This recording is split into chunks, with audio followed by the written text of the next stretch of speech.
اقول لكم بقى الفطيره طالعه بالجمال ده ازاي. ايوه يا ام عمر، الفيديو ده لكل الناس اللي طلبت مني طريقه عمل الفطير. هقول لكم على كل التكات وكل المقادير بالظبط. انا هقول لك مقادير الكيلو، انت بقى بغض النظر عن الكميه اللي انا هعملها، طبعا انا بعمل وابيع. انا هقول لك مقادير الكيلو. معانا المفروض كيلو دقيق، ربع معلقه صغيره ملح، ربع معلقه صغيره سكر.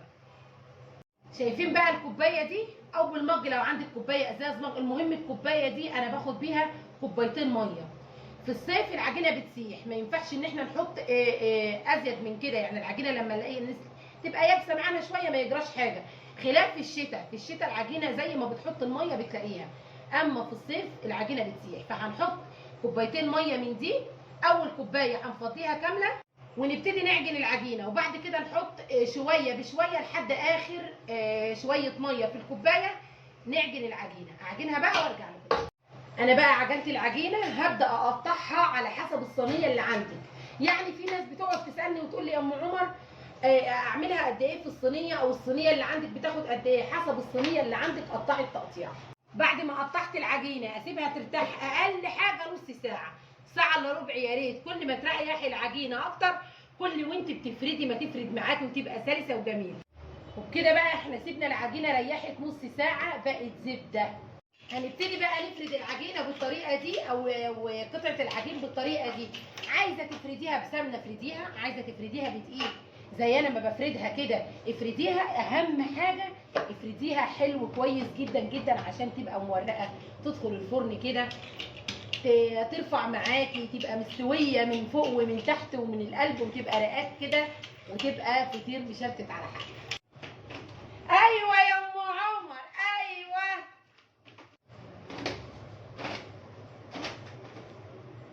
فردناها، ننزل بقى بالسمن مع كل رق هنقلبه برده، ننزل بالسمن. دي انا فردها قبل كده عشان انا الصينيه عندي بتاخد كيلو دقيق، فانا بفردها على قطعتين مش قطعه واحده. جبنا بقى الرقات على بعضها لحد ما بقت زي ما انتم شايفين كده واحده. هنفردهم كلهم بنفس الطريقه كده اللي انا فردتها بيها، وهنسيب برده العجينه ترتاح تاني زي ما هي كده نص ساعه. فردنا العجينه وسيبناها ارتاحت نص ساعه، وبعد كده نبتدي بقى نفردها في الصينيه وندخلها الفرن بقى. بعد ما نسخن الفرن كويس قوي على درجه حراره متوسطه، لا هي عاليه قوي ولا واطيه قوي. ايوه هو ده الكلام. زي ما قلت لك سخني الفرن بتاعك على درجه حراره متوسطه، لا هي عاليه قوي ولا واطيه قوي، عشان الفطيره تستوي من القلب، لانها رقات كتيره قوي على بعضها قبل ما تحمر من فوق ومن تحت. هتبقى النتيجه زي ما انت شايفه كده وبألف هنا. ولما يبقى الفطير بالشكل ده يبقى من عند ام عمر.